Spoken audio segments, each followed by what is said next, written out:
మనం ఇప్పుడు చెత్తని ఎక్కడ పడితే అక్కడ వేసుకున్నాం అనుకో ఏమవుతుంది? గట్టిగా చెప్పండి. మరి చెత్త ఎక్కడ వేయాలి? డస్ట్బిన్ లో వేసిన తర్వాత ఎవరికి ఇవ్వాలి? ఇవ్వాలి. రిక్షా కార్మికులు వస్తారు కదా, వాళ్ళకి ఇచ్చాలి. మనం ఇప్పుడు ఒక ప్రతిజ్ఞ చేద్దామా? స్వచ్ఛాంధ్ర ప్రతిజ్ఞ. ఏంటది? అందరి చేతులు ఎలా ముందుకు చెప్పండి. షణ్ముఖు నువ్వు కూడా చెయ్యదకు పెట్టు. పెట్టు, అలా పెట్టే.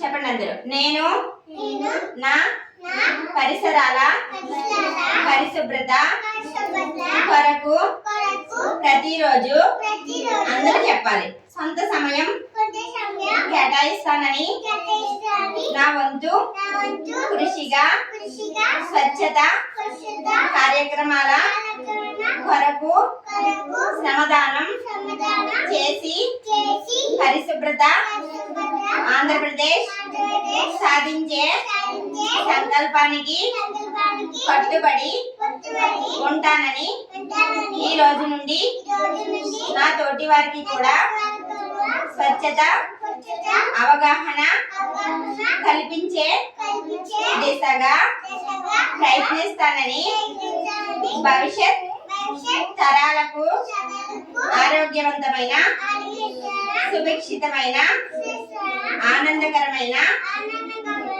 ఆంధ్ర రాష్ట్రాన్ని నిర్మించడానికి నాతో మొదలైన ఆంధ్ర రాష్ట్రాన్ని స్వర్ణమయం